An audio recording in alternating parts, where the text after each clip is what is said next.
Tu l'as raté. Elle t'a donné le feu vert. Elle a ouvert la porte de son intimité. Elle a baissé la garde de son instinct de protection.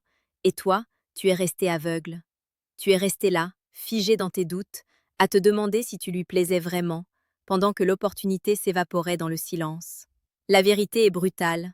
La plupart des hommes errent dans un désert affectif, non pas parce que les femmes sont compliquées, mais parce qu'ils sont incapables de lire le code source de la réalité. On t'a menti. On t'a dit que la séduction était une question de mots gentils, de fleurs et de compliments mielleux. C'est faux. C'est de la propagande pour les faibles, pour ceux qui acceptent de rester dans la matrice. La psychologie féminine n'est pas un mystère, c'est une science froide, biologique et ancestrale. Aujourd'hui, sur Amour stoïque, je vais ouvrir ton troisième œil social. Je ne vais pas te donner des conseils de séducteur de salon, je vais te donner les clés du pouvoir. Si une femme fait ce que je m'apprête à te révéler, elle ne fait pas que t'apprécier, elle est déjà sous ton emprise. Elle est déjà amoureuse, ou du moins, son instinct biologique a déjà choisi son maître. Écoute attentivement, car le silence est le roi de cette vidéo, et chaque mot que je vais prononcer est une arme. Marc Aurèle écrivait dans ses pensées que tout ce que nous entendons est une opinion et non un fait, et que tout ce que nous voyons est une perspective et non la vérité. Le stoïcien ne se laisse pas emporter par les vagues de l'espoir ou de la peur. Il observe, il analyse, il regarde le monde avec une froideur chirurgicale. Pour comprendre si une femme est déjà à toi, tu dois cesser d'écouter ce qu'elle dit et commencer à observer ce qu'elle trahit. Une femme amoureuse est une femme qui perd le contrôle de sa propre stratégie de défense. Elle devient une proie qui s'offre aux prédateurs qu'elle respecte. Bienvenue dans l'ombre. Le premier signe, le plus subtil et pourtant le plus révélateur, est ce que j'appelle la dilatation du temps et de l'espace personnel. Observe la manière dont elle se tient lorsqu'elle est près de toi. La plupart des gens protègent leur bulle. C'est un instinct de survie.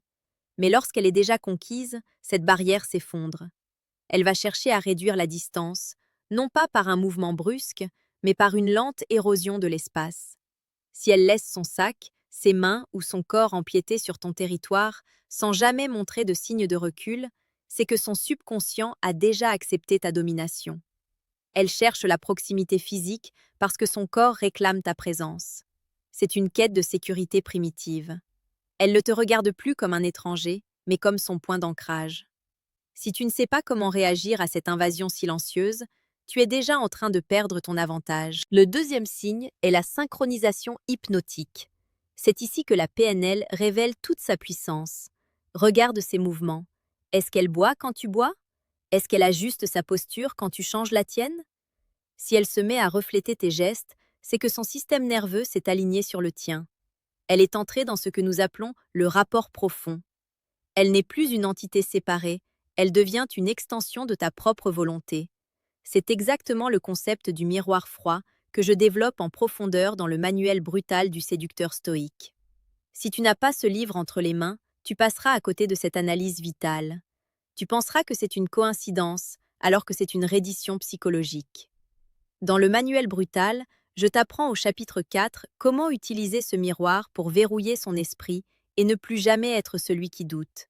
Sans cette fondation mentale, tu resteras l'esclave de tes perceptions erronées. Le troisième signe est la vulnérabilité sélective. Une femme qui t'aime commence à te confier des secrets qui pourraient nuire à son statut social ou à son image de perfection. Elle te livre ses failles. Pourquoi?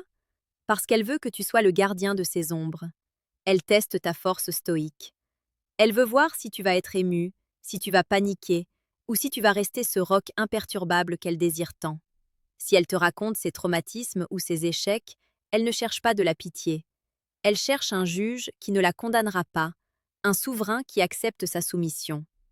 Elle se met à nu émotionnellement avant de se mettre à nu physiquement. Si tu bronches, si tu deviens trop gentil ou trop compatissant, tu brises le charme. Tu sors du rôle de l'observateur pour devenir celui de l'infirmier. Et les femmes ne tombent pas amoureuses de leurs infirmiers. Le quatrième signe est la quête de validation par le regard. Regarde bien ses yeux après qu'elle a dit quelque chose ou qu'elle a fait une action dans un groupe. Vers qui se tourne son premier regard pour obtenir une réaction? Si c'est vers toi, tu es son soleil.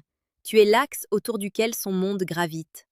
Elle a besoin de savoir si tu approuves, si tu trouves cela drôle ou si tu es fier d'elle. C'est une forme de dépendance émotionnelle qui s'installe. Elle a quitté la matrice de son indépendance feinte pour entrer dans ton orbite. C'est à ce moment-là que l'amour stoïque devient une arme de contrôle. Tu dois apprendre à doser ton approbation, à rester ce sphinx dont le moindre sourire est une récompense inestimable. Le 5e signe touche à la biologie pure, la modification de la voix et la tension sexuelle latente. Quand une femme est amoureuse, la fréquence de sa voix change lorsqu'elle s'adresse à toi. Elle devient plus basse, plus rauque, ou au contraire plus mélodieuse. C'est une invitation hormonale.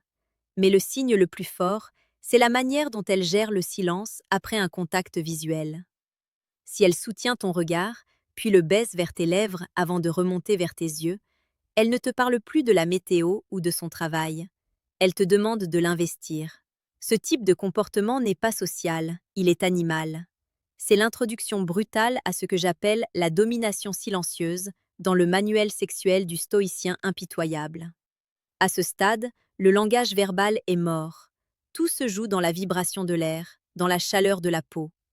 Si tu ne sais pas comment transformer cette tension en une nuit de domination absolue, tu gâches ton potentiel biologique. Le manuel sexuel n'est pas un guide de position. C'est un traité sur la manière d'imposer ta volonté physique pour qu'elle ne puisse plus jamais t'oublier. Le 6e signe est l'investissement de son temps personnel sans aucune contrepartie immédiate. Elle commence à faire des choses pour toi, des petites attentions, des messages inutiles, juste pour maintenir le lien, ou elle se rend disponible dès que tu siffles, même si elle prétend être occupée. Elle sacrifie son temps, qui est sa ressource la plus précieuse, pour obtenir une miette de ton attention. Un stoïcien voit cela pour ce que c'est, une preuve de haute valeur perçue. Elle a placé ta valeur bien au-dessus de la sienne. Elle est dans une phase de conquête inversée. Elle essaie de se rendre indispensable à ta vie pour que tu ne puisses plus imaginer ton quotidien sans elle. C'est une stratégie de capture émotionnelle. Si tu ne comprends pas cette dynamique, tu finiras par te faire dompter par sa gentillesse. Le manuel brutal te protège contre cette manipulation en te gardant dans un état de détachement souverain. Tu dois être capable de recevoir sans jamais devenir dépendant. Enfin, le 7e signe est la défense acharnée de ton honneur en ton absence. Si tu apprends qu'elle t'a défendu devant ses amis ou sa famille, si elle protège ton image comme si c'était la sienne, elle est totalement acquise. Elle a fusionné son identité avec la tienne. Pour elle, t'attaquer, c'est l'attaquer. Elle est devenue ton alliée la plus fidèle dans l'arène de la vie. C'est la loyauté de la louve pour son mâle alpha. C'est ici que l'amour stoïque prend tout son sens. Une union basée sur le respect de la hiérarchie naturelle et la protection mutuelle des intérêts. Mais attention, reconnaître ces signes n'est que la première étape. La plupart des hommes voient ces signes et explosent de joie, deviennent collants, perdent leur mystère et sabotent tout en quelques jours. Ils passent de l'homme mystérieux au petit chien demandeur d'affection. Pour éviter cela, tu as besoin de l'arsenal stoïque. Tu as besoin du bouclier et de l'épée. Le bouclier, c'est le manuel brutal du séducteur stoïque. C'est ton armure mentale. C'est ce qui t'empêchera de redevenir le bêta naïf que la société veut que tu sois. Il t'apprendra à rester froid, à analyser la psychologie obscure et à garder le contrôle même quand elle essaiera de te tester. Car elle te testera. Plus elle t'aime, plus elle cherchera à voir si ton trône est solide. Si tu n'as pas la structure mentale décrite dans ce manuel, tu t'effondreras au premier test de confort. L'épée, c'est le manuel sexuel du stoïcien impitoyable. Une fois que les signes sont détectés, une fois que la porte est ouverte, tu dois agir. La séduction stoïque ne s'arrête pas à la discussion, elle culmine dans l'acte. Ce manuel t'enseigne la performance, l'attention, et comment laisser une empreinte indélébile dans son esprit par la maîtrise de son corps. Tu apprendras à transformer une simple attraction en une addiction charnelle. Qui veux-tu être? L'homme qui regarde ses vidéos en espérant un miracle ou l'homme qui prend les outils nécessaires pour sculpter sa réalité? Le désert affectif est rempli de gens qui ont attendu le bon moment. Le stoïcien crée le moment. Le premier lien dans la description est pour ton cerveau, pour ton contrôle, pour ton trône. Le deuxième lien est pour ton corps, pour ta puissance, pour ta lignée. Ne reste pas dans la médiocrité de ceux qui ne comprennent rien. Sors de la matrice. Prends l'arsenal. Rejoins la communauté d'amour stoïque en t'abonnant maintenant, car ici, nous ne parlons pas de sentiments, nous parlons de pouvoir. Le silence est ton meilleur allié, et la connaissance est ta seule issue. Regarde-la, observe les signes. et agis sans l'ombre d'une hésitation. Le monde appartient à ceux qui voient dans le noir.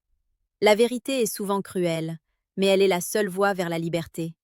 Reste stoïque, reste impitoyable. Pourrais-je t'aider à approfondir l'analyse d'un de ces signes, ou préfères-tu que nous passions à la stratégie de closing pour tes emails?